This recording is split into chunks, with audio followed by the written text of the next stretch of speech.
11. Ready? And bye.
friends, please rise in honor of the amazing class of 2023.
Ladies and gentlemen, now please rise in honor of the class of 2023.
Please welcome Senior Vice President for Academic Affairs, Mitzi Montoya.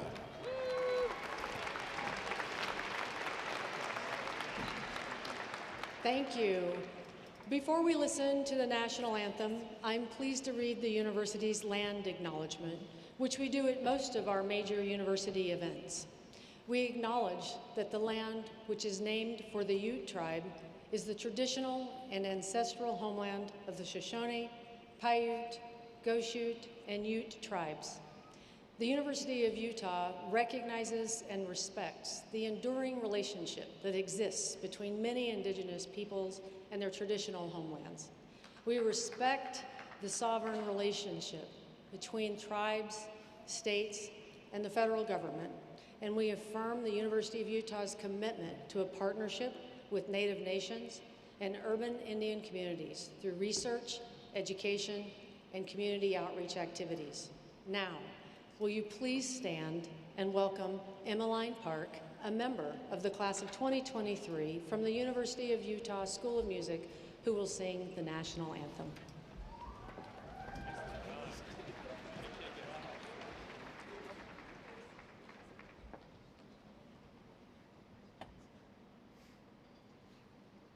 Oh, say, can you see by the dawn's early light what so proudly we hailed at the twilight's last gleaming, whose broad stripes and bright stars through the perilous fight o'er the ramparts we watched were so gallantly streaming, and the rockets ran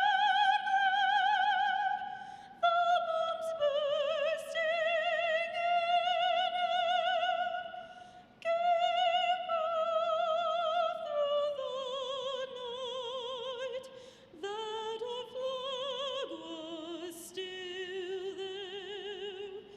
Oh, say does that star-spangled banner yet wave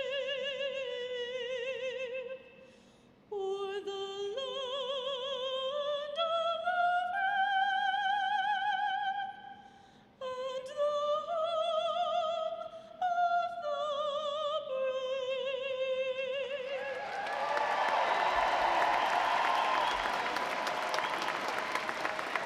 Please be seated. Ladies and gentlemen, please welcome University of Utah President Taylor Randall. Well, hello, Utah, and congratulations, class of 2023. You did it.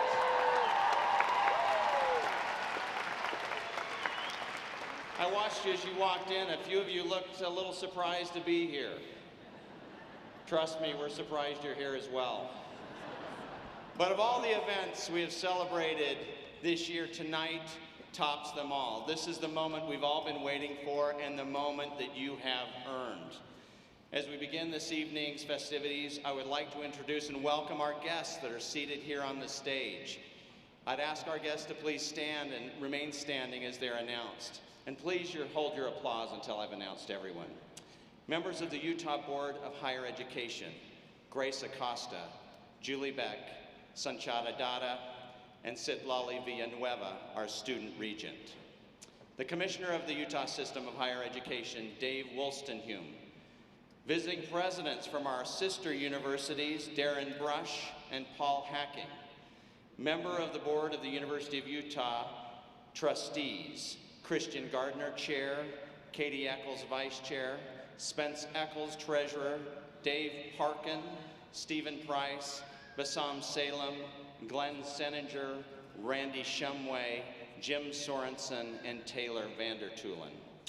Our state and local leaders, Congressman Burgess Owens, our Governor, Spencer Cox, the Speaker of the House, Brad Wilson, Utah State Senator Chris Wilson, members of the Utah House of Representatives Melissa Garth-Ballard, Steve Elison, Robert Spendlove, Salt Lake County Mayor Jenny Wilson, former University of Utah President Geraldine McIntyre, and the deans and directors of our university's schools and colleges and museums, and other members of the universities, of the President's Cabinet and the University of Administration. Welcome to all of you. And please be seated. We're so glad you're here.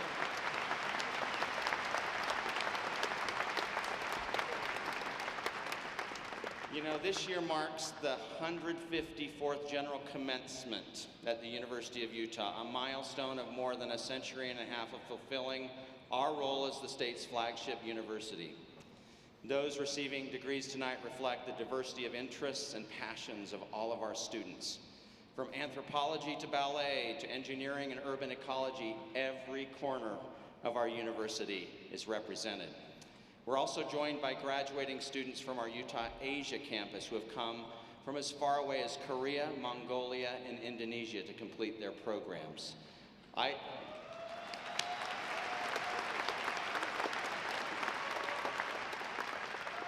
look forward to honoring 141 graduating students in Incheon, Korea later this month. In total, we celebrate, listen to this number, 8,723 graduates, the largest graduating class ever.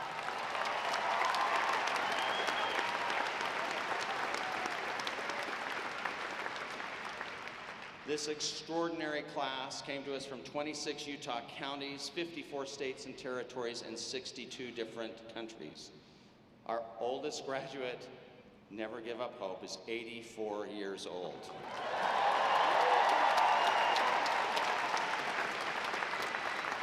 For those of you prospective students, it does not take 84 years to get through our institution.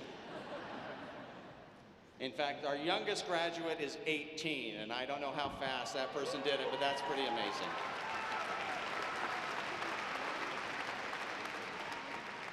Our largest group comes from the Department of Psychology. Let's hear it for the psychologists.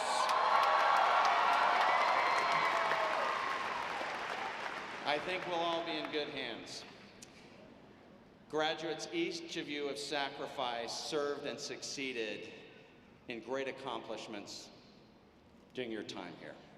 We appreciate your dedication to learning and your enthusiasm for building a better future. You are the generation that can lead us to brighter days.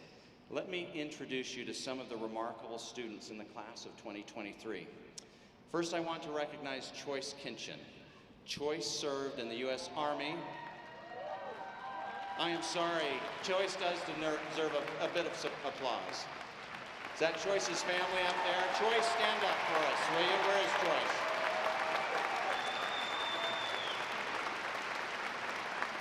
Let me tell you, he's over here. Choice served in the U.S. Army 3rd Infantry Division as a team leader in the war on terrorism in Iraq. He received an Army Commendation Medal for valor. After his service, Choice struggled with the challenges of post-traumatic stress disorder and periods of homelessness and addiction.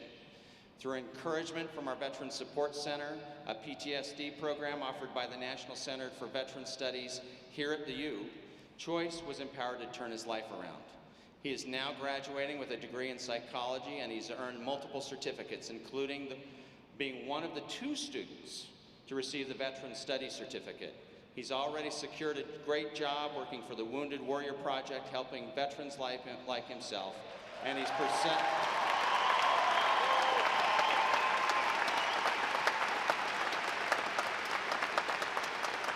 I also understand he will pursue a master's in social work.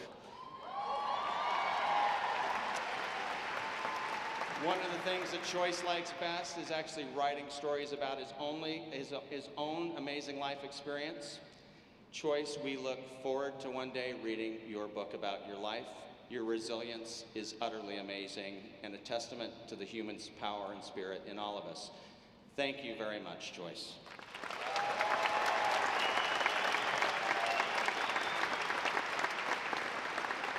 In total, we have 318 student veterans graduating today. You will notice them by they'll be wearing a red, white, and blue cord. Audience, can we take a moment to recognize all of our veterans that are here today and the student veterans who are graduating. Thank you for your service to our country.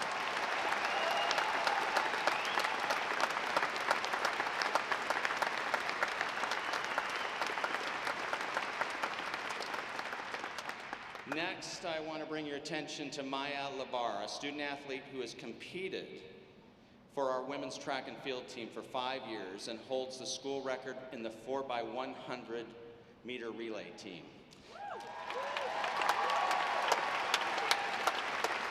She is a 4-time Pac-12 academic honor roll student and holds several other top 10 all-time school track and field records. Maya is graduating with a degree in political science with a social justice certificate. Moreover, she is a leader in our university's student athlete social justice group, United Together Against Hate. Maya plans to attend law school and make a career in the social impact space with a focus on equity, diversity, and inclusion. Maya, please stand so we can congratulate you.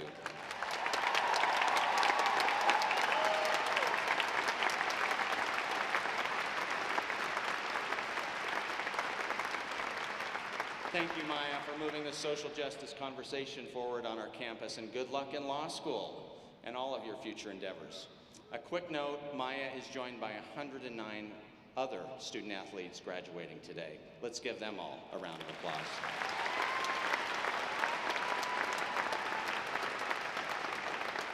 Finally, I want to share the story of one other inspiring student who has spent most of her time here in the service of others. Manahil Usman is an international student from Pakistan who chose to give back to others from the day she arrived on campus. As a freshman, she volunteered with the Benyon Center to knit hats and crochet sleeping mats. When COVID-19 closed campus, she returned home to Pakistan to complete her classes by Zoom. That's a 13-hour time difference, just so you know. When she returned to campus the next year, she moved into the Benyon house where she spent her Saturday mornings making breakfast for the homeless. She holds a spot in multiple service organizations and clubs across our campus and is a champion for college affordability. She's graduating with a degree in honors, an honors degree in health, society, and policy, and a minor in pediatric clinical research. Manahil plans to continue her studies in medical school. Her goal is to be a primary care physician so she can continue to help others. Manahil, your service to the community is an example to us all. Please stand, and congratulations and good luck.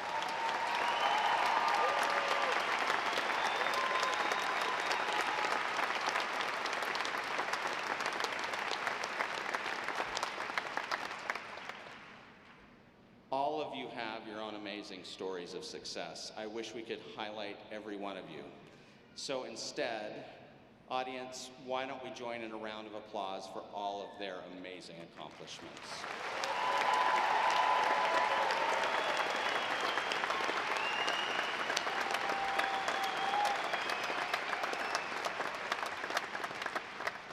I know many of our graduates are feeling deep gratitude today for all of those and all of you who offered support and encouragement as they pursued their education. Graduates, why don't we have a standing ovation for our family, friends, faculty, staff who helped you receive this goal.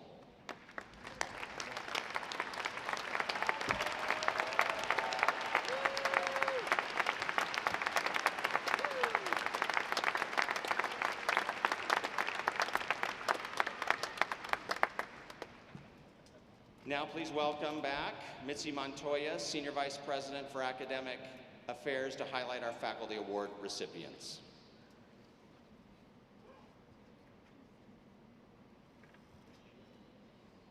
Thank you. It is my pleasure to recognize the extraordinary faculty being honored this year for their work as teachers, researchers, and scholars. On your way into the arena this evening, you may have noticed the video playing on the big screens that highlighted each of our faculty award winners. These talented colleagues inspire, challenge, and elevate all of those around them. The award recipients came from all across our campus. Tonight, we also honor an outstanding public school teacher selected by our College of Education. These honorees are listed in your program and were recognized at a recent event. Would those honored please stand, and will you all please join me in congratulating them?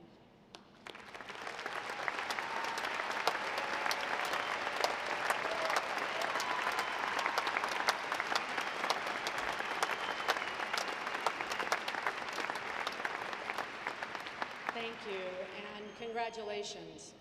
Another faculty award recipient will be introduced by Dr. Michael Good, Senior Vice President for Health Sciences. Please join me in welcoming him.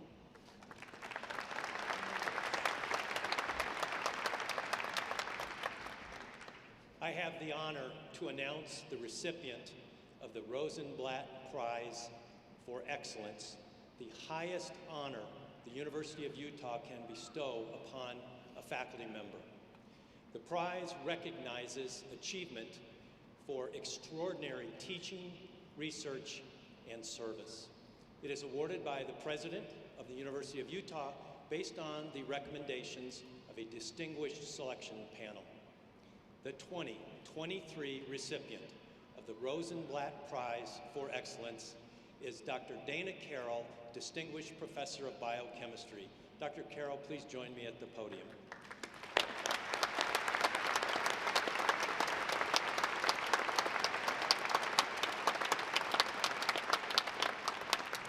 As one of his nominators wrote, Professor Carroll is a wonderful teacher, a wonderful mentor, a brilliant scientist, and an inspiration to students and postdoctoral scholars who work with him. He is also a game-changing researcher of ethical genome editing. Colleagues say that no single individual is more directly responsible for gene editing revolution than Professor Dana Carroll. His work makes it possible for us to modify DNA in a living cell in a targeted and precise manner. Professor Carroll has received numerous awards, including the Edward Novinsky Prize from the Genetics Society of America and the Utah Governor's Medal for Science and Technology. In 2017, he was elected to the National Academy of Sciences. His leadership shaped the University of Utah Department of Biochemistry to become the envy of departments around the world as he encouraged out-of-the-box thinking and a belief that anything is possible with a gritty, can-do approach to problem solving. For nearly 4 decades, Professor Carroll has created curricula that have trained generations of chemically minded students in the basics of molecular biology, allowing them to perform state-of-the-art biochemical research. He stands among our country's true scientific heroes. Thank you and congratulations, Professor Dana Carroll, our 2023 Rosenblatt Prize recipient.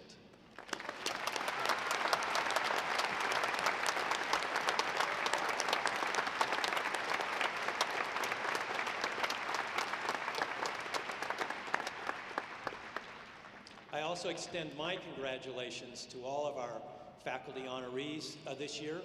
And now it's my pleasure to welcome Lori McDonald, our Vice President for Student Affairs, to introduce tonight's student speaker.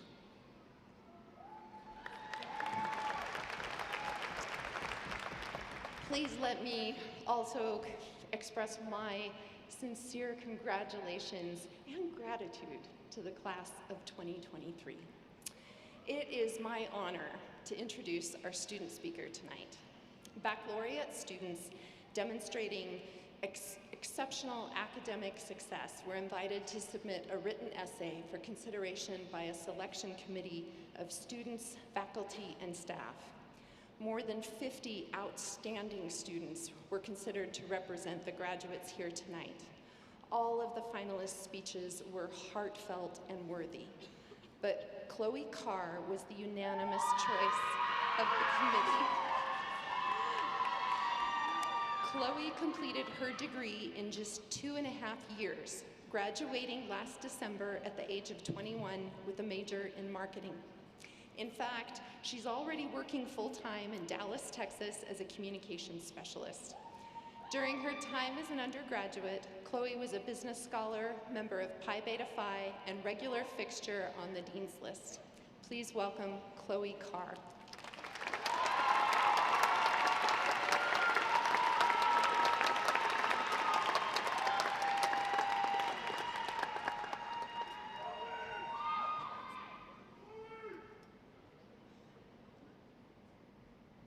President Randall, distinguished guests, and my fellow graduates.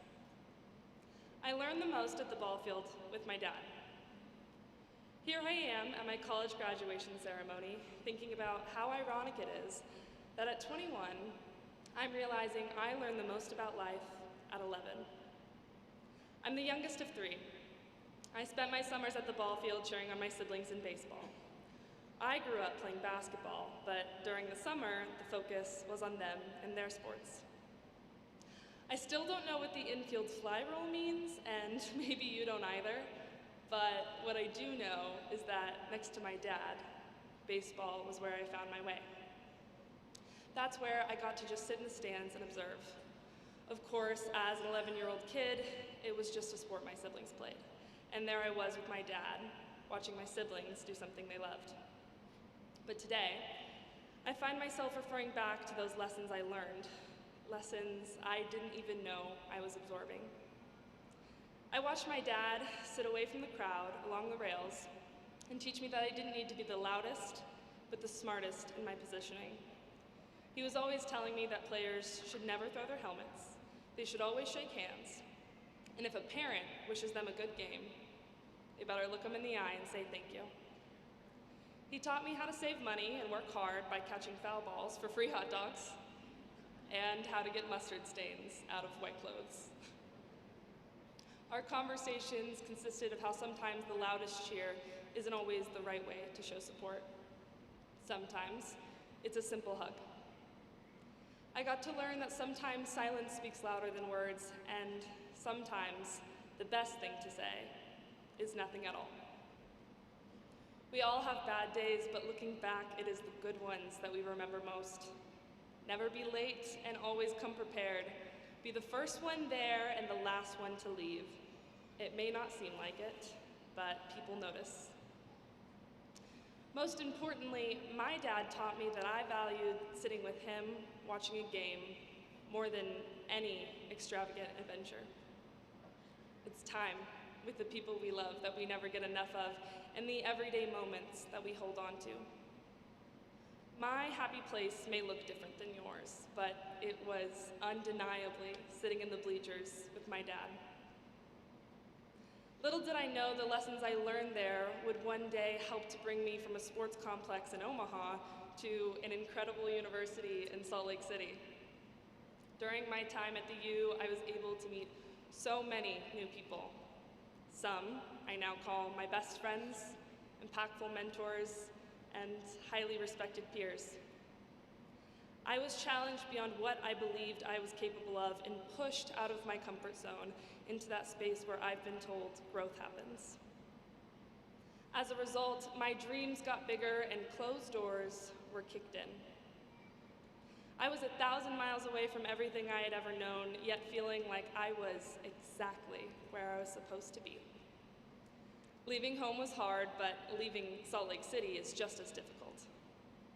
Saying goodbyes that we don't feel ready for, and with so much unexplored. But amid this uncertainty and fear, we are met with equal amounts of support and encouragement. As hard as it feels to leave our time here, none of us were meant to stay students. We came here so that we may impact the world in greater ways than we ever dreamt possible. One of my professors, Jeff Nielsen, once told me that in life, people make a lot of money and become famous, and those people get called successful. The world often measures knowledge by academic tests and value by a blue check mark. Sometimes being a good person and being a successful person overlap, but the two do not always exist simultaneously. The world does not need more people to deem as successful. We need more kind, compassionate, and empathetic souls. Class of 2023, as we head into the world as graduates, I just hope you end up happy. Over the years, I've changed my ideas of what I thought I wanted out of life. At 11, I was sure I was going to be the 5th Cheetah Girls member. That hasn't panned out well, but there is still time. Our lives may look vastly different from the dreams we have dreamt and the plans we have made. Some of that is growth, some of that is sacrifice, and some of that is just out of our control. Who we are is the only aspect of life that we get to fully and wholeheartedly decide. I think that was what my dad was trying to tell me. It was never about the game, it was about the person we become while playing it. Who knows? In 20 years, maybe I'll have a kid of my own, hoping that one day she'll realize everything I was trying to tell her in the bleachers at the ball field had nothing to do with baseball. Congratulations, class of 2023, and as always, go Utah.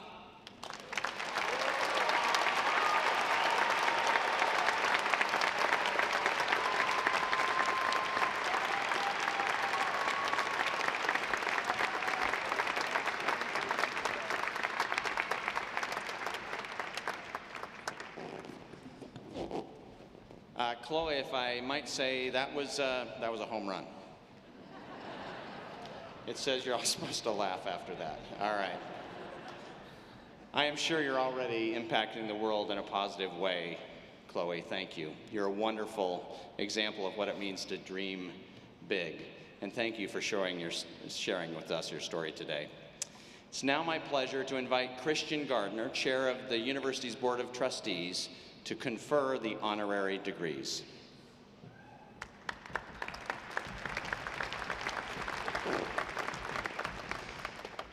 Class, congratulations to the class of 2023. And for me, this is particularly special because my oldest child and daughter is here tonight as a graduating member of this class. And I know she's wanting to hide under her seat right now as I point to her and tell Jane, congratulations, love you, great job.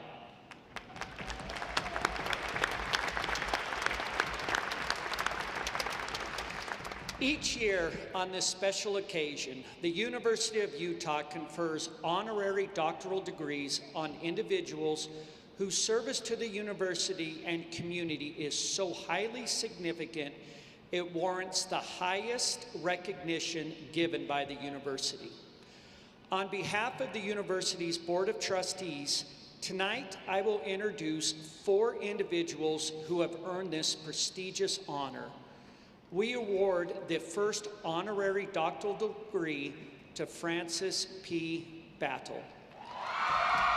Meet Frances P. Battle, dedicated educator, principal, and inspirer of youth. She began her career here in Utah nearly 50 years ago and currently serves as the principal of Nibley Park School. Many of her students have attended and graduated right here at the University of Utah, a path that Mrs. Battle set them on through mentoring, unending encouragement, hundreds and hundreds of letters of recommendations, and with her oft-repeated refrain. First, you have to be the best you that you can be. You have to learn that you aren't perfect, that you are going to make mistakes, but you have to accept that and you have to continue to be you. She has been a force for good and change, especially as she has advocated for equity, diversity, and inclusion. We're dealing with persons from all different backgrounds, and it's important that all of us feel that we belong. It doesn't matter what our personal choices are. It doesn't matter what our color or religions are. She grew up in Georgia, where her faith played an important part of her life. She attended Martin Luther King's Baptist Church and remembers his inspiring sermons. In fact, she and her husband Jerome were married there. So what is her inspiration for you today? I would encourage the members of the graduating class to dare to dream, but then do your best to make those dreams come true.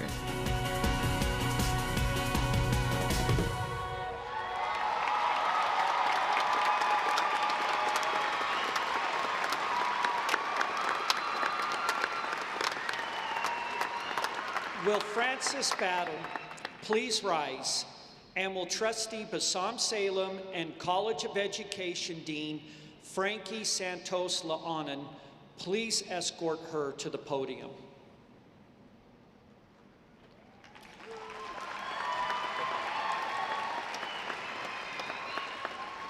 In consideration of her groundbreaking advancement of civil rights, equity, and inclusion during her career with the Salt Lake City School District and more than 40 years of service to public education in Utah, and her leadership on many community and nonprofit boards, the University of Utah, with the approval of the Board of Trustees, presents Francis P. Battle with the honorary degree Doctor of Education.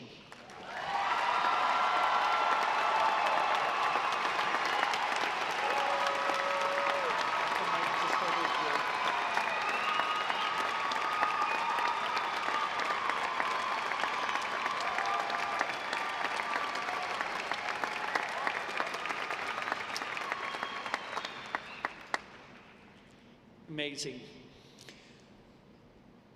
Our next recipient is William Bill Higuchi.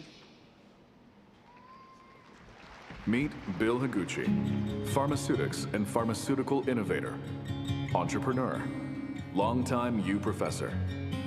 Part of Bill's life was shaped when his family was forced to move from California to the Japanese internment camp at Hart Mountain, Wyoming during World War II.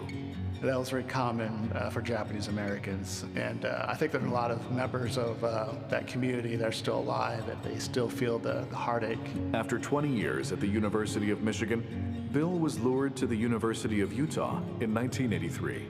He found an open and collaborative atmosphere and an entrepreneurial spirit.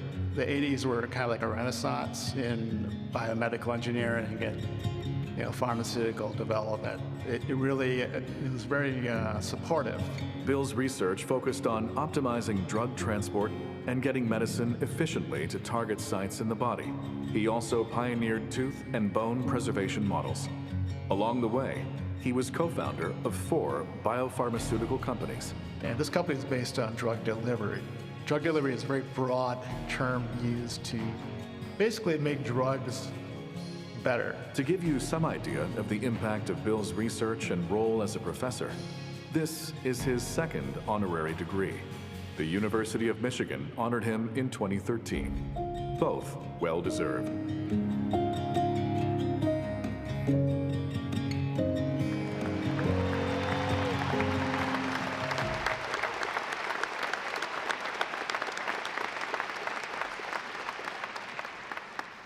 Will Bill Higuchi please rise, and will Trustee Randy Shumway and College of Pharmacy Dean Randall Peterson please escort him to the podium.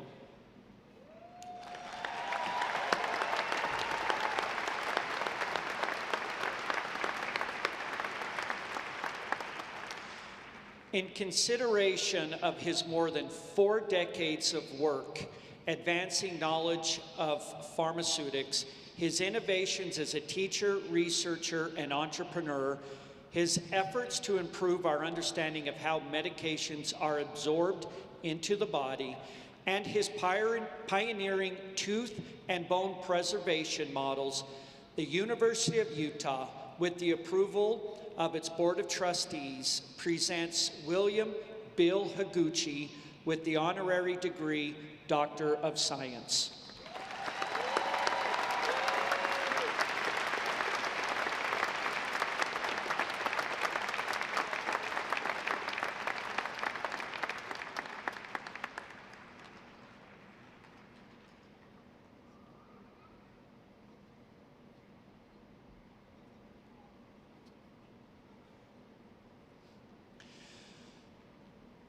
Our next recipient is Richard E. Dick Marriott. Meet Richard Marriott.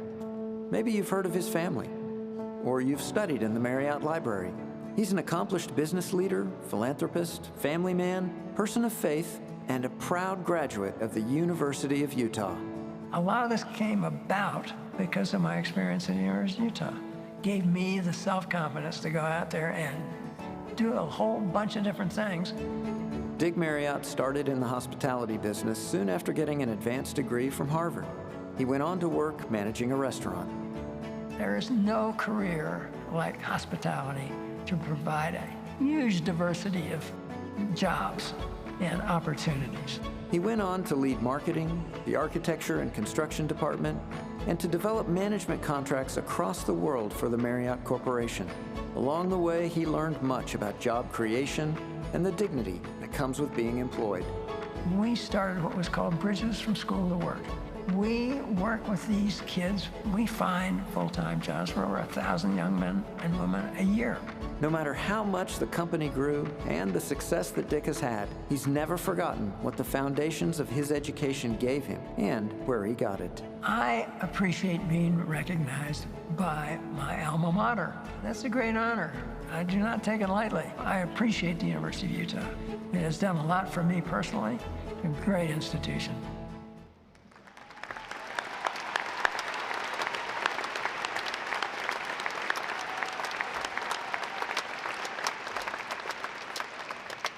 Will Dick Marriott please rise, and will Trustee Katie Eccles and President Taylor Randall please escort him to the podium.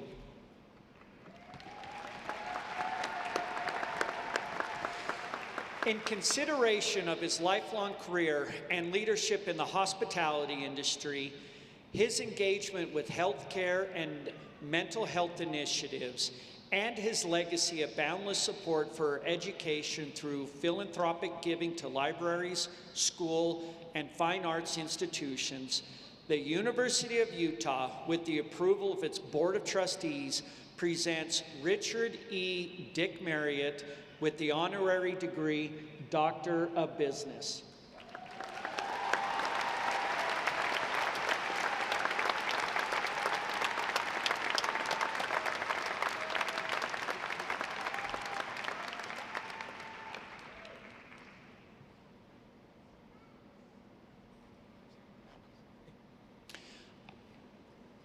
Our final recipient is Camilla Smith. Meet Camilla Smith, champion of education, lover of books, slayer of guinea worm disease, and dedicated supporter of anthropogeny, the study of human origins. We can learn a lot about ourselves by studying how we're related to the other great apes and how we evolved, and why we do things because of that. If we know why we're doing things, we can stop doing them. Camilla was raised in Riverton, Utah by caring and open-minded parents who instilled in her an appreciation for all people, including those different from them. I was taught from a very early age that you don't fear things just because they're different. You accept them and you honor them because it's something new. After graduating college in Utah, Camilla's love of books took her to New York City and work at a publisher. It was in New York she met and married George Smith, a kindred spirit of books, education, and contributing to important causes. Among the many was helping former President Jimmy Carter and the eradication of guinea worm disease in Africa. We're interested in health programs. I'm really proud that guinea worm is almost completely eradicated. Camilla has traveled far and wide for the causes she believes in and for her own sense of adventure.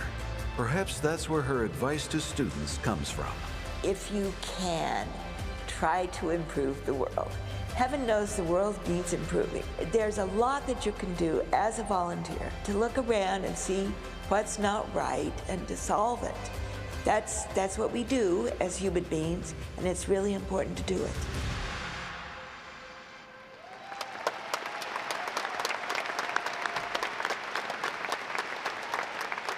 Will Camilla Smith please rise, and will Trustee Jim Sorensen and College of Architecture Planning Professor Martha Bradley Evans please escort her to the podium.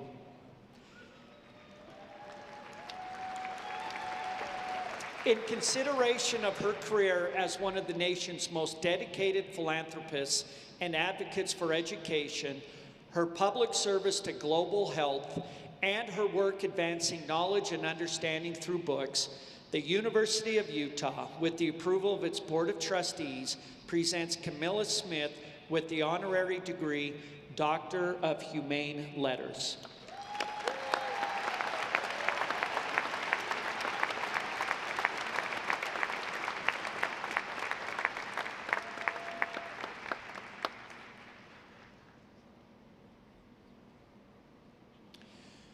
Once again, hats off to our class of 2023 honorary degree recipients and all graduates.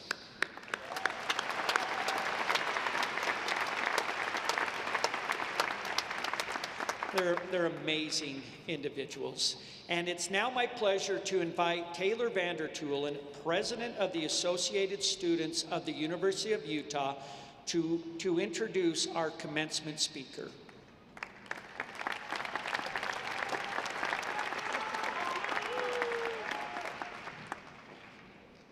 It is my honor to introduce our commencement speaker, Tim Shriver, the Special Olympics International Chair and Dignity Index co-creator. A former teacher and disability rights activist, Tim Shriver is one of 2 Kem C. Gardner Policy Institute Public Impact Scholars at the University of Utah. As a leader of the social and emotional learning movement and the Dignity Index, Tim is actively working to bridge the gaps that divide us, creating pathways that bring us together as Americans. He is uniquely qualified to speak to the socially conscious class of 2023. Tim leads the Special Olympics International Organization, which was founded by his mother, Eunice Kennedy Shriver. In 2018, he founded Unite, a diverse group of leaders working to combat political and social polarization. In turn, Unite launched the Dignity Index Utah, a pilot project to test a social science tool which measures the contempt or dignity in the language people use when they disagree. And last fall, students from the Hinckley Institute of Politics volunteered to publicly road test the index for the first time. Tim earned his undergraduate degree from Yale University in 1981, a master's degree from Catholic University of America in 1988, and a doctorate in education from the University of Connecticut in 1996. He is a member of the Council on Foreign Relations and a co-founder of Love and Scoopful Ice Cream Company. He has produced 6 films, published a New York Times bestseller, and written for dozens of newspapers and magazines. Please welcome Tim Shriver.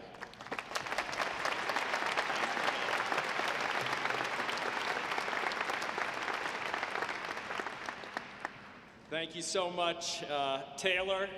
Thank you. I just want to congratulate Chloe again. What an extraordinary speech. She's made my speech completely irrelevant. I'm not happy about that, but wonderful remarks, Chloe, and congratulations to the class of 2023, to the honorary degree recipients. It is an honor to be on this stage with each and every one of you. You have reminded us of what's best in humanity, what's best in scholarship, what's best in education, and what's best in service. And the class here and all the parents and families, we're also lucky to be with you. President Randall, thank you for having me. Trustees, faculty, staff, parents, Governor Cox, thank you for being here. Congratulations, class of 2023. I know, thank you, yes, congratulations. I'm guessing that many of you did not expect to see me here tonight. I was born in Boston. I haven't attended the U, although I got the sign. I was raised in Democratic politics, and people can win elections here in the state of Utah by using my name and opposing it. So I keep wondering, did someone make a mistake? Did I get a call? And then I thought maybe this was a joke, and it's all very intimidating, but my Irish roots are a little helpful when you're intimidated. So I called a friend of mine, and he said, Tim, don't be intimidated. The graduation speaker is like the corpse at an Irish wake. You need him to have a party, but you don't expect much from him. Okay, so there's low expectations of me, but there are really, really high expectations of this class of 23. And I'm grateful that you've taken a chance on me. I'm going to begin by quoting something that may sound a little bit familiar. Love your enemies and bless those that curse you. Now, I know what you're thinking. That's really difficult. No one can do that. But that's not true. Your parents were practicing do good to those that curse you the whole time you were teenagers. Parents, can I hear an amen on that? You'll do the same when you have teenagers of your own. It's not only possible to do this, it's actually essential. It's actually how we survive. You know, I want you to say, when this is done, Mom and Dad, thank you for blessing me when I called you and all I wanted was money. And then go buy an early Mother's Day present for your mother or for anyone who mothers you. And that doesn't have to be only your mom. Because the mom is the person who never stops believing in you. That's what it means to mother. So on this Mother's Day, shower your parents, your moms, with gifts, but share them also with the rest of those who have always taken a chance on you. So my message tonight is that taking a chance is really, really serious business. I grew up with parents who took big chances. My mom took enormous ones. She grew up with a sister named Rosemary who had intellectual disabilities. When she was just a little girl, my mom would see her mother on the phone calling around, asking for help, teachers, mentors, doctors. And my grandmother would put the phone down and she would say, "There's nothing for Rosemary. Nothing, nothing, nothing." My mom and my grandparents, they could have given up. That's just how the world is, they might have said. But that wasn't the way the world should be. And so my mom learned to see what others didn't. The world saw Rosemary as too different to be included. My mom saw a sister who was too beautiful to be excluded. And that made all the difference. A generation later, my mom heard parents say to her the same thing she'd heard her mother say. "There's nothing from my son, there's nothing from my daughter." And my mom said, "Yes, there is. Bring your children to my house and I'll take it from there." And so my mom invited not only children with intellectual disabilities to our house in the summer, but all kinds of young people from high schools and colleges, and she asked them to volunteer in what she would call Camp Shriver. "Come to my house," she said. "I'll teach you to swim, I'll teach you to play, I'll teach you to see the joy and the beauty you've been missing." That's how it started. Moms and dads, campers and volunteers, taking a chance. A few years later, Camp Shriver became Special Olympics, and thousands and then millions of kids came to play. And for countless parents, it was, and I'm sad to say, remains often the first time they're invited to be proud of their children. And for so many volunteers, it's the first time they're able to see the beauty in each person clearly. And that, my friends, my graduate friends, is a revolution. When my mom was at the end of her life, she was still restless, and I said to her, "Mom, you should write a book." She said, "No one would read my book. All I ever did was teach children with intellectual disabilities to swim." She did more than teach children to swim. She taught people how to see. Over the last 25 years, I've been part of this joyful movement we call Special Olympics, and I wish I could give you a full picture of all the bravery and the grit and the courage and the beauty I've been privileged to see. But just imagine with me for a minute, imagine Malachi running his 100 meters on a dirt track. and his mom cheering for him with his hands raised up at the end of that 100 meters in a destitute refugee camp in Central Africa. Imagine a kid running into a stadium at the end of a 10K, the last to finish, but the few sparsely populated crowd all cheering for him as he came across the finish line, and seeing his dad standing on the sidelines with tears streaming down his face. He was as proud as if he'd won an Olympic medal, and he did. And imagine seeing Donald Page, and a person who's from his early childhood can't walk and doesn't have speech, and being invited to perform in front of almost this many people, 3,000 people in Dublin, even the president of the country. And what was he there to do? To lift a beanbag and move it 18 inches. Imagine being able to watch him bring the crowd to its feet, see the cheers, watch as he, for 18 extraordinary minutes, did what no one thought he could do, which was lift that beanbag and move it across that tray. These champions are not telling you what to see, but how to see. Not to see the others we so often fear, but to just see bravery and love trying to set us free. There are 5 million Special Olympics athletes like them around the world, and many here in Utah. I'm so grateful to the First Lady, to Abby Cox, for her championing their efforts to create inclusive sports in schools all across this great state. So graduates, I don't come here to ask you to have faith in human dignity. I don't come here because I have some deep belief in it. I don't come here because I have a theory about it. I come here because I've seen it. I know it exists. Dignity is God's gift to the human family, and it's what makes us a family too. We're immensely diverse. Look around you, you see engineers and pre-med and scholars of the arts and sciences, all kinds of different people.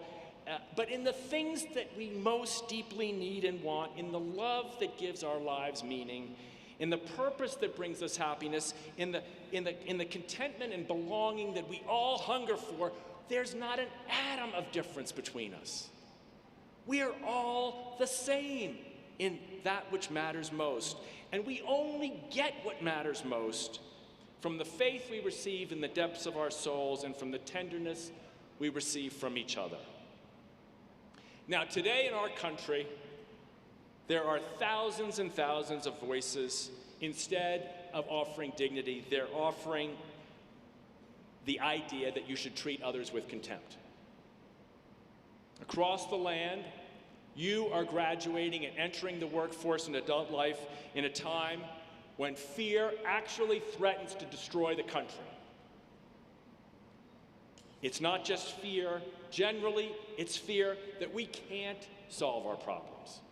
There's probably people here tonight who have maybe even given up on the idea that Americans can solve our problems. We think we can't work with those people to solve our problems because those people are the problem. Class of 23, that's fear talking. That's not the best in you talking. Those people are never the problem. Fear that turns into contempt, that's the problem. So sure, contempt can make you rich. Contempt can get you elected. Contempt can make you powerful, can give you false friends and cliques and lots of likes. Yeah, it works, but it doesn't solve our problems.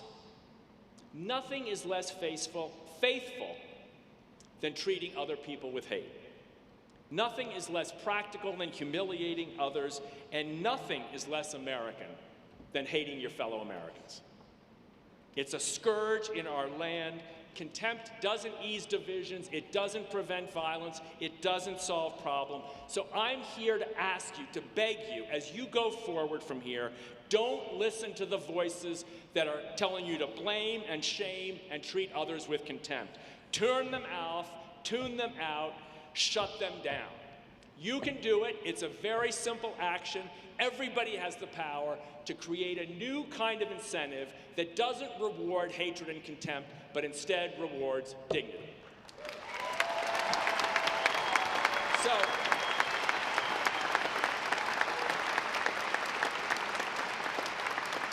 over the last, as Taylor said, over the last few years, we put together a team and we tried to bridge gaps and bring people from all parties and races and backgrounds and all the different identities that split us apart. Let's get together and come up with good ideas. And we came up with this crazy idea, a dignity index. It's an 8-point scale, and it allows you to test whether how you treat others when you disagree. When I disagree with you, how do I characterize you, the other? The dignity index is above all a vote of confidence in us, because it assumes that if you see the dignity option and you see the contempt in yourself or in others, you will choose to choose more dignity. That's the premise. It's a big take a chance message. And if lots of people do that, then we don't just have individuals making a difference, we have a movement. So last summer, I came here to the University of Utah with my colleagues Tom Roschert, a former speechwriter, and Tammy Pfeiffer, a former elected official. Tammy, will you stand, because you have been the extraordinary mover and shaker behind all of this work. And we went to meet with President Randall, and we started talking, not this long, but almost this long, and about 2 or 3 minutes into the conversation, he got up, stepped out of the room, made a phone call, and within 24 hours, Professor Jesse Graham was on board, the Kem C. Gardner Policy Institute was on board, the Hinckley Institute of Politics was on board. We had a crew of students, many of them are here tonight, willing to test, validate, scrutinize the index, determine whether it worked, and they all agreed to take a chance. Why? Because we're starving for an alternative to the way in which our culture is treating us right now. And with the resources and the reputation and the expertise of this great university, not of 100 different universities, of this university, of the U, right? Is that right? Okay, forget that. Yeah. Okay.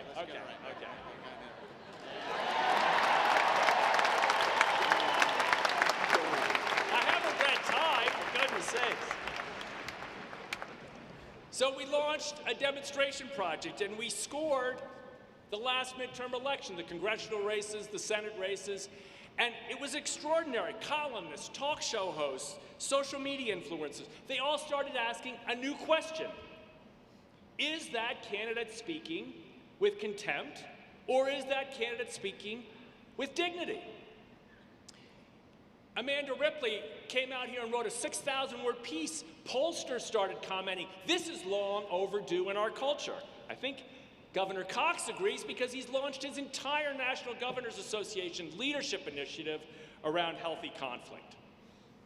But the greatest impact wasn't what we thought it would be. It wasn't that we could judge politicians. It was that people started to use it themselves. We call it the mirror effect.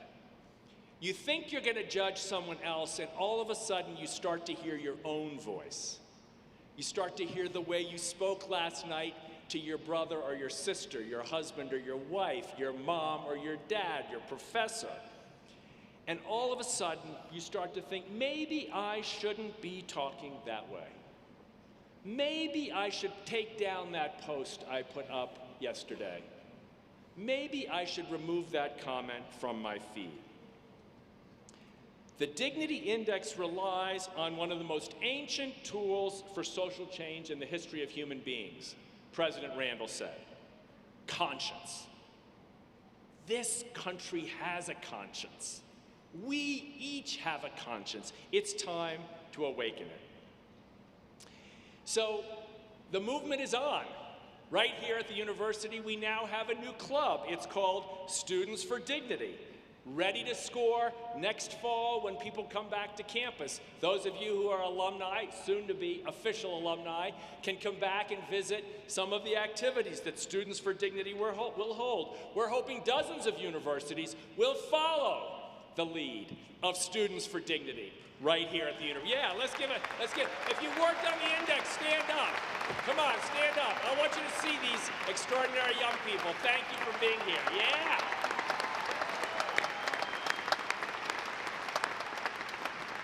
So really, all you all are doing is paraphrasing the great sermon for contemporary moments. You've heard it said that the news, on news and in social media, fight for your beliefs by demeaning and destroying the other side.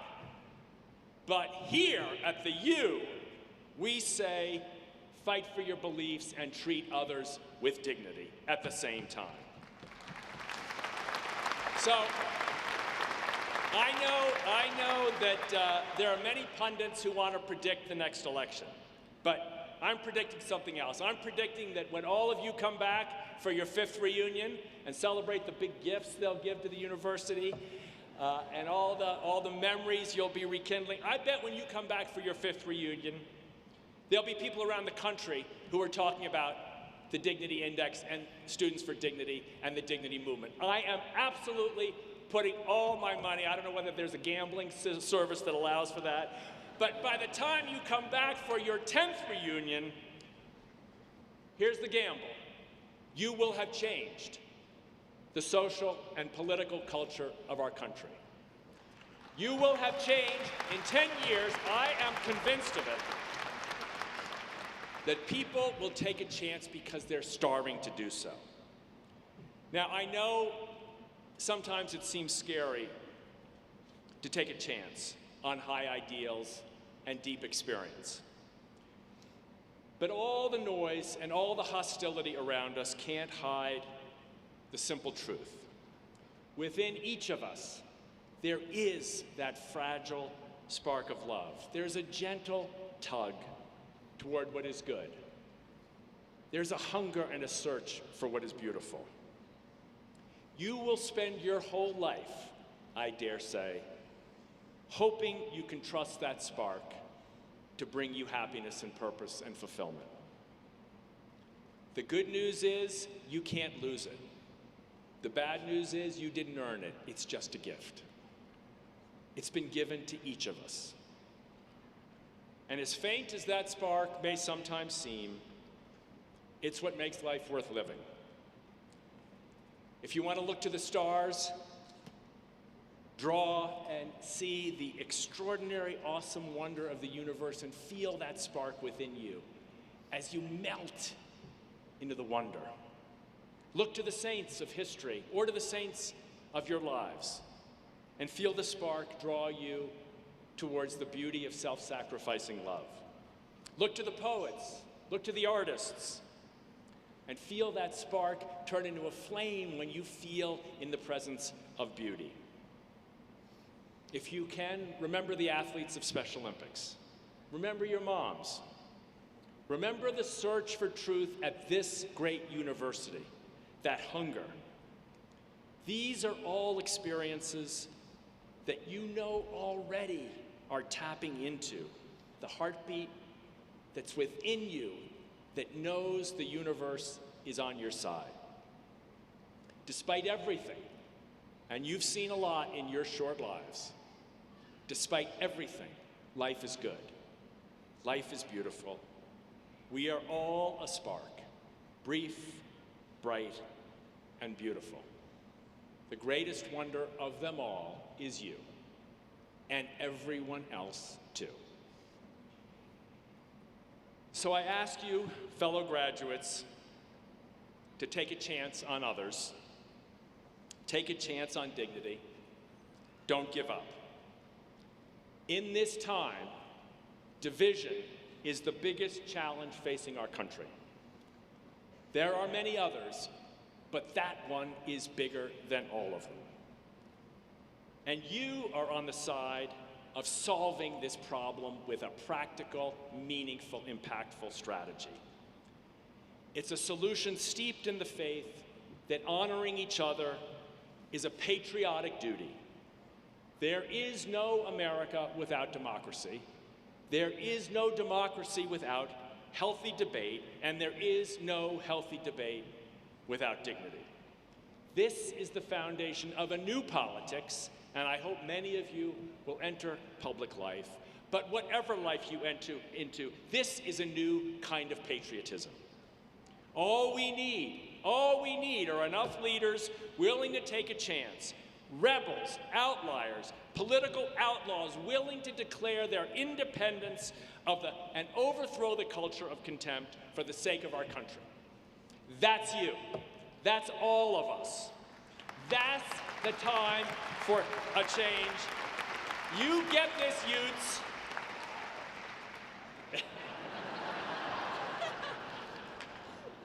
Take a chance on you, take a chance on us, take a chance on dignity. Congratulations, class of 2023, and thank you. Take a chance.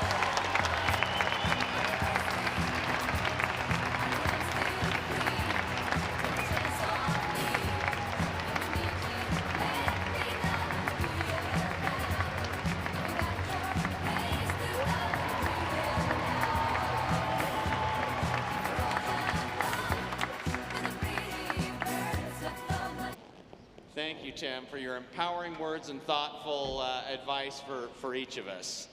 This is a moment to remember. When questions and choices arise in the future, take a chance on hope, take a chance on kindness, take a chance on dignity. My interactions with Tim and the students that have been piloting this Dignity Index have been quite simply remarkable. This is something, a value we should bring to our campus. Something that will change, I believe, the future of our education, the way we learn, the way we talk to each other. So Tim, thank you very much. Would you give him a hand one more time?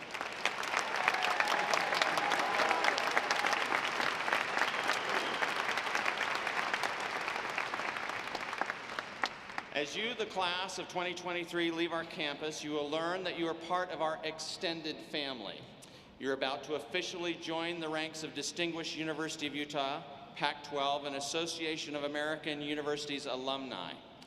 Please welcome to the podium President of the U Alumni Board of Governors, Glenn Seninger.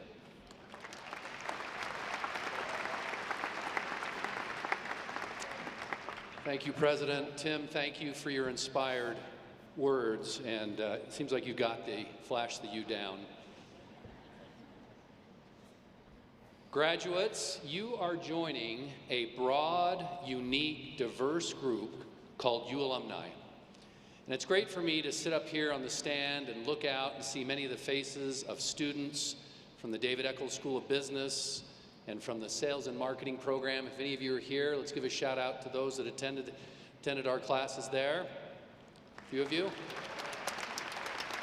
In our coursework, one of the things we do is we ask alumni to come and speak to our class. Many of them are recent graduates. And if you can believe it, the one single thing that most graduates say to their schoolmates that they wish they would have done more of while they were here at the University of Utah, and that is make connections and network. So how do we do that? Well, the good news is the university has your back. We have a platform called the Forever Utah Network. And on that platform, you have an opportunity to connect with fellow students, administrators, mentors, former faculty and current faculty members in a single platform to help build your network. So, after the commencement tonight, download the app by going to forever.utah.edu and have an opportunity to start building your network. So you might be wondering, how do you behave as an alumni? Well, we put together a special video just for you. So let's roll the video.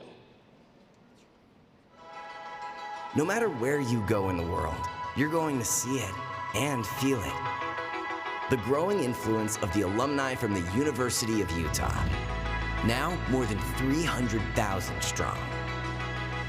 These are leaders, mentors, connections, and friends. People who can help you in your career and propel you along life's path. We congratulate you on your graduation and are happy to have you join our family. Membership is free, but the benefits are priceless. Stay connected, take part in events, find alumni groups wherever you go. This is a growing worldwide trend, and it's no flash in the pan.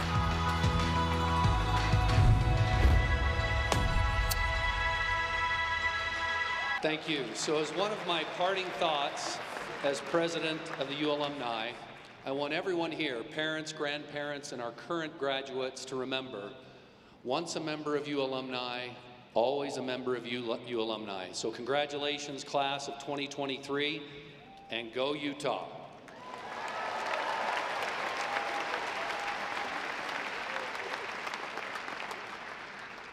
Thanks, Glenn. We'll now proceed with the conferral of degrees. While I would love to give each of you a handshake and a diploma tonight, that might take a little while with the size of this group. Nevertheless, we're excited to take this opportunity to express our pleasure and pride in you in the best way that we can. Later this month, we will be granting degrees to 86 students from the S.J. Quinney College of Law, 123 students from the Spencer Fox Eccles School of Medicine, and 60 students from the College of Pharmacy, as well as 50 students from the School of Dentistry. Now, David Kita, Dean of the Graduate School, will present the candidates for graduate degrees. We ask the candidates to stand as they are acknowledged and to remain standing until all have been presented. Dean Kita.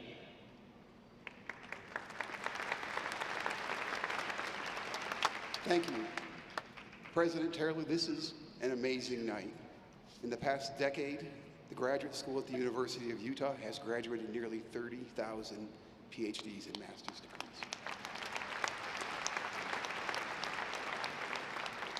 Each one of those degrees is a personal journey, not only for you, but also for your family and your spouses, your children, and your parents. So please thank them for going along this struggle with you and seeing it at the completion.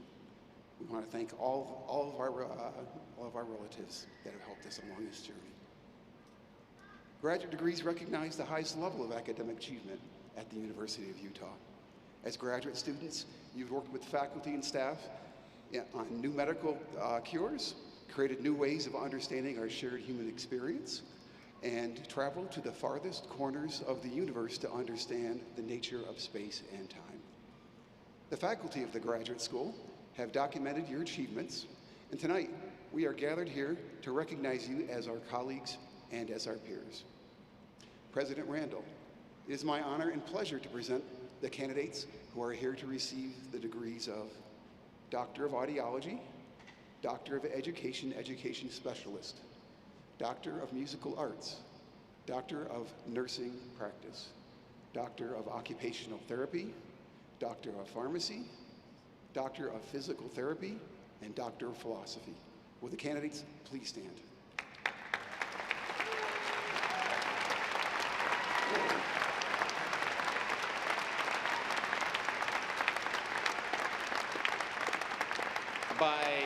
By virtue of the authority vested in me as president of the University of Utah by the people of Utah, acting through their representatives in the legislature and on the Utah Board of Higher Education, and on the recommendation of the university's faculty and board of trustees, I confer upon you the doctoral degree for which you have qualified, which entitles you to all the rights, privileges, and honors thereto pertaining. Congratulations.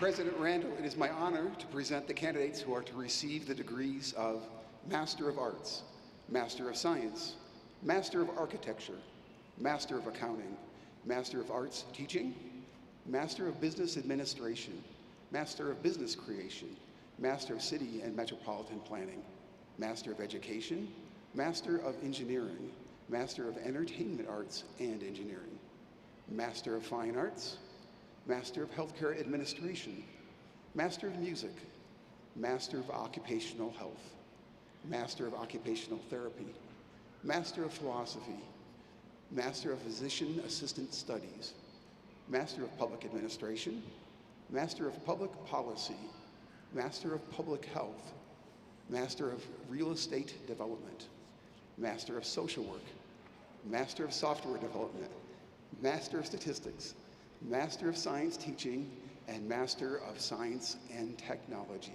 Will the candidates please stand?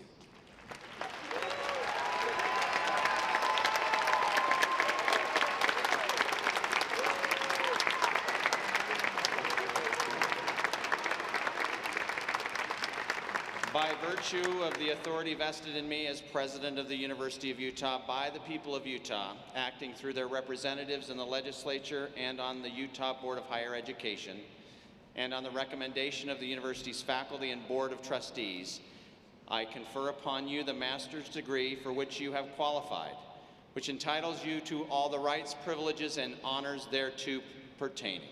Congratulations.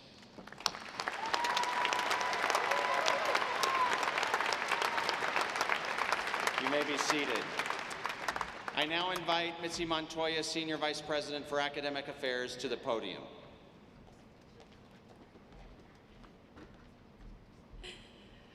Okay, we've come to the most exciting moment that the rest of you have been waiting for, the presentation of the candidates for bachelor's degree. You guys ready? Before we begin, though, I want to first recognize the 140 students who will receive the Undergraduate Research Scholars designation and the 261 graduating with university honors degrees. Please join me in congratulating them.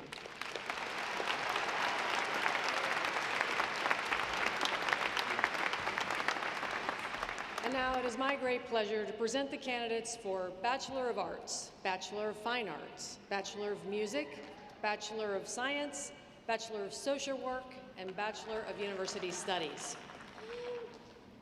I want to prepare you for what comes next. I'm going to invite the amazing academic deans, my colleagues, to present the candidates from their respective colleges.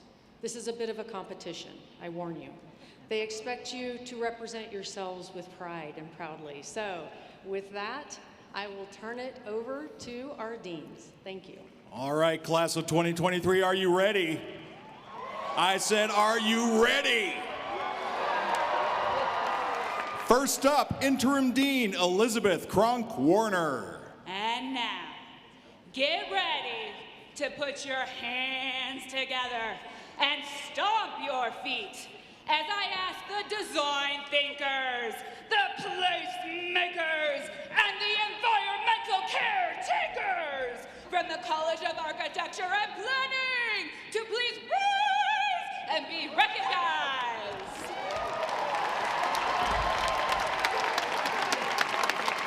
Next up, Associate Dean Stephen Steuben. Will the graduates from the David Eccles School of Business, the innovators, the creators, the builders, the leaders, the inspirers, and the difference makers, please rise and be recognized? Recognized by our staff. Recognized by our staff who will hit you up for your very first alumni donation on your way out the door. Thank you. And now the dulcet tones of Dean Catherine Bond Stockton. Will the sly, scintillating, worth our perseverating, always cool cogitating, apathy obliterating, truly life elevating, activist candidates from the School for Cultural and Social Transformation rise and be recognized? We love you, Transformers! Next up, it's Dean Frankie Santos La'anen. Will the provocateurs of imagination, creativity, and passion, the talented teachers, knowledge cultivators, creative mind curators, college pathway makers, equity-minded educators, champions of diversity and inclusivity, who will educate the next generation of leaders, thinkers, scientists, engineers, and community leaders from the College of Education, rise and be recognized.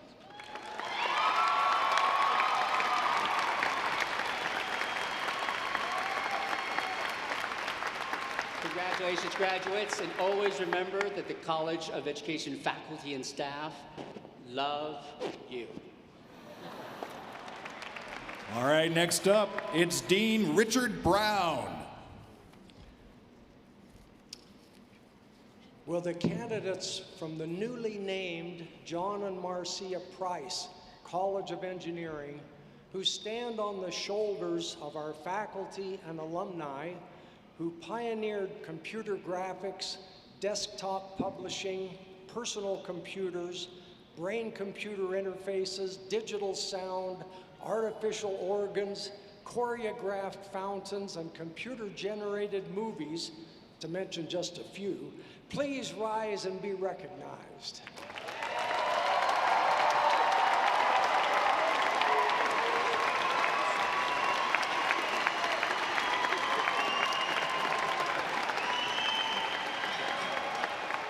Thank you. You may be seated. But get ready to stand up again because it's time now for Dean John Scheib. Will all the amazing artists, actors, dancers, and movie makers, the musicians, art scholars, arts educators, and curators, and all you professional players, creators, performers, and portrayers in the College of Fine Arts, please stand and be recognized.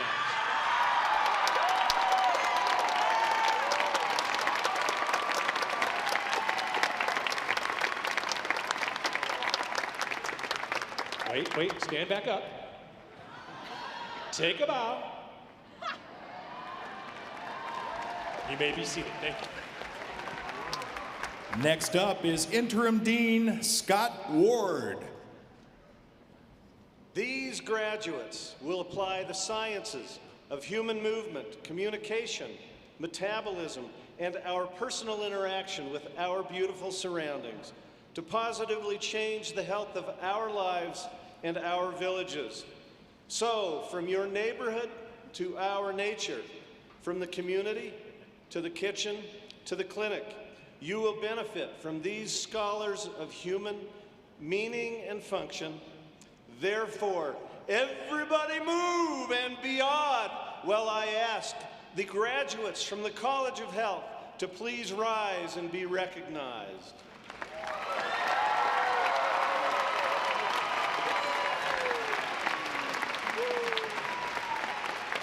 Thank you.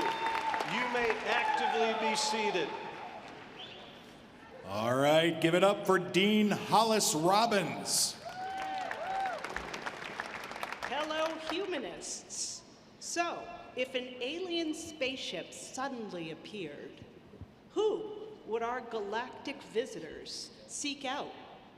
To learn about humans, to learn about our history, our languages, our literatures, philosophies, how we write and communicate with one another.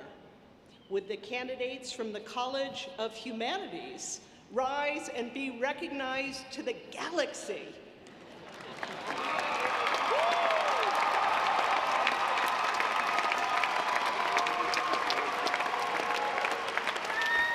Excellent.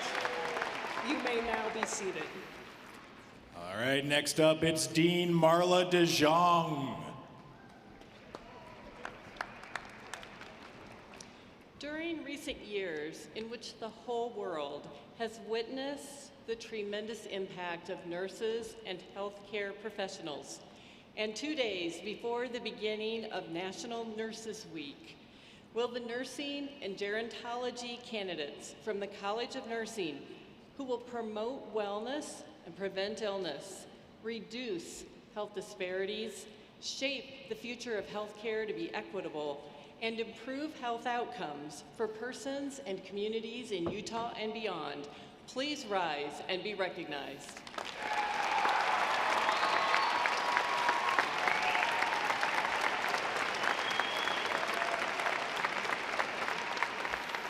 And now, the ageless one, Dean Peter Trappa. Candidates from the College of Science and the College of Mines and Earth Science, it's all gone by in such a blur that it's easy to forget that it was scientists and mathematicians who first shed light on the pandemic, and it's the research of scientists and engineers, basic and applied, that in many ways allows us to be here together in this crowded auditorium. And it will be scientists, that's you, each and every one of you, who will rise to meet the challenges of the future. Stand up and be recognized.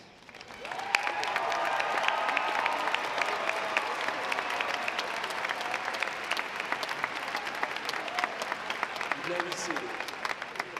Let's bring her out. It's Dean Michelle Camacho.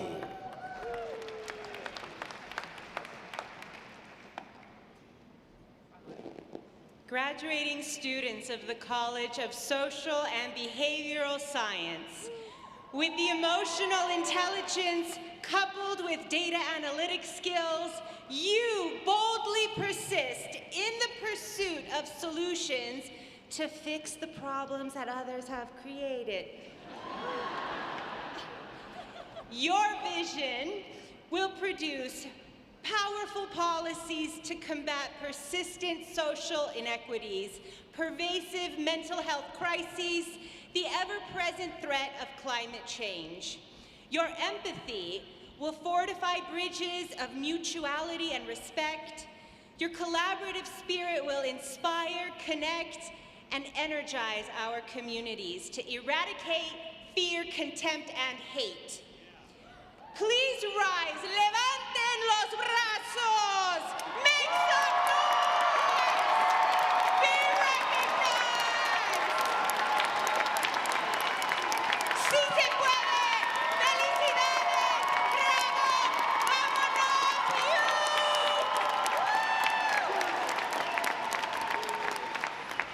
And last but certainly not least, it's Dean Philip Osteen.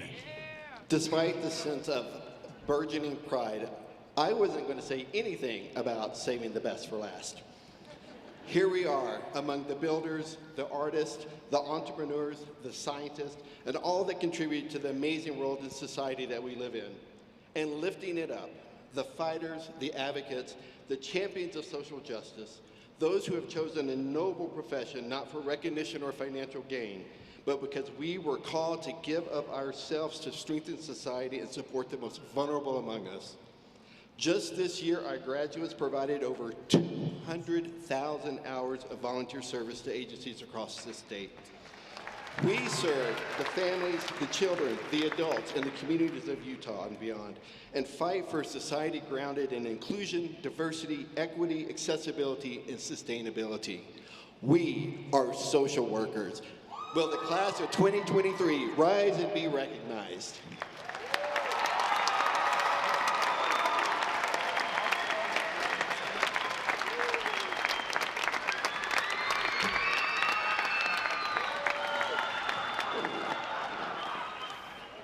As president, that is actually the most nerve-wracking part of this whole ceremony, because I have no idea what these deans are going to say. And I just want to say thank you. Could we give it up for those deans? And will all the bachelor's candidates rise once more? All of you. It's with pleasure that the university recognizes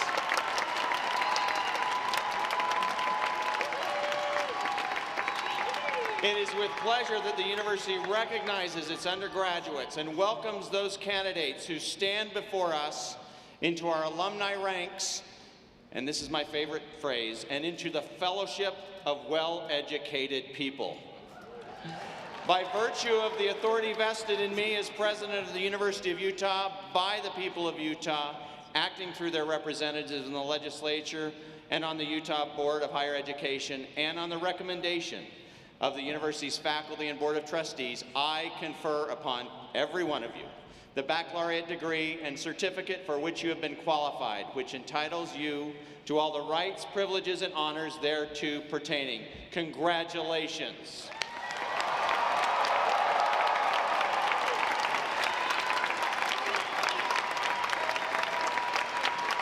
You may be seated.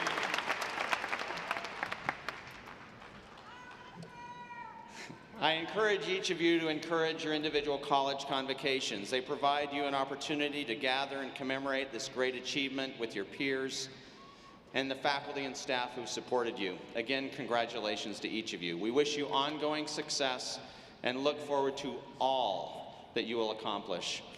Audience, join me once more in recognition of this incredible, talented class of 2023.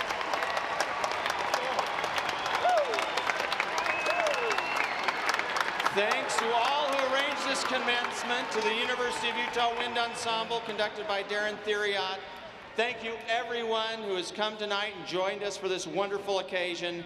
Now rise to honor the graduates of 2023 as the Pride of Utah, the University of Utah Marching Band plays the Utah Fight Song. Let's hear it.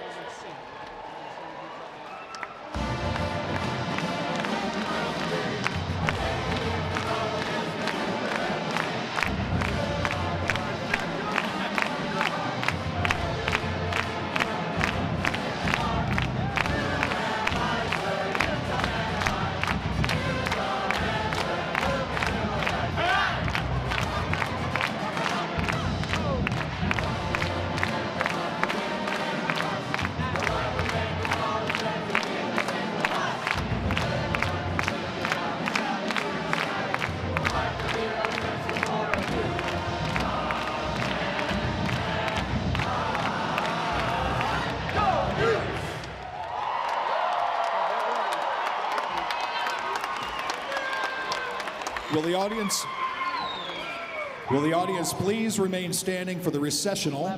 This concludes the 154th annual commencement and conferral of all certificates and degrees by the University of Utah.